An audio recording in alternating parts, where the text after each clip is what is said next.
આજે ભરૂચમાં મનરેગા કૌભાંડની એક એફઆઈઆર શ્રી જલારામ એન્ટરપ્રાઇઝ અને મુરલીધરન એન્ટરપ્રાઇઝ પર થયેલી છે, પરંતુ આ એફઆઈઆર માત્ર 7 કરોડ અને 30 લાખના નાણાકીય ગેરરીતિની થઈ છે।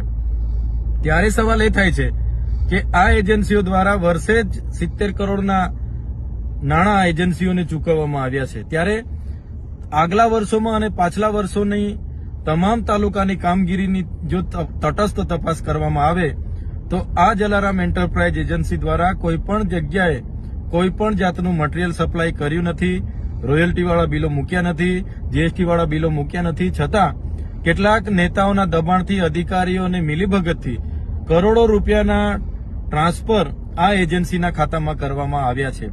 ત્યારે આગલા દિવસોમાં અમે કીધું હતું એમ કે મનરેગા કૌભાંડના માસ્ટર માઇન્ડ કોંગ્રેસના એક દિગ્ગજ નેતા, જૂનાગઢ લોકસભાના ઉમેદવાર હીરા જોટવા છે।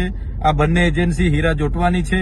એમની સાથે રહેનારા મેનેજર અને સુપરવાઇઝરને પ્રોપ્રાઇટર બનાવીને આ કૌભાંડો થયા છે।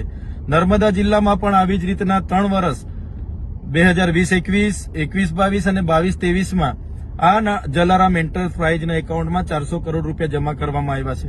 એવી રીતના દાહોદ, પંચમહાલ અને છોટાઉદેપુરમાં પણ જમા કરવામાં આવ્યા છે।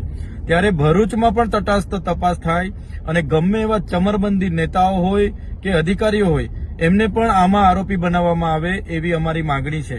અમે આવનારા દિવસોમાં લોકોને સાથે રાખીને આ તમામ જિલ્લાઓની જિલ્લા નિયામકની કચેરીઓ, એસપી કચેરી અને કલેક્ટર કચેરીઓની ઘેરાબંધી કરીશું। જો આમાં ભીનું સંકેલવામાં આવશે, જો આમાં આગળ તટસ્થ તપાસ નહીં કરવામાં આવે તો આવનારા દિવસોમાં અમારે જન આંદોલનના માર્ગે જવું પડશે અને જે અહીંના સ્થાનિક નેતાઓ જે આ લોકો સાથે મળીને ભાજપ કોંગ્રેસના ભાઈ બનીને જે મનરેગા ગરીબોને રોજગારી આપનારી યોજનાના કૌભાંડો કર્યા છે, અમે કોઈ સંજોગોમાં ચલાવી લેવાના નથી।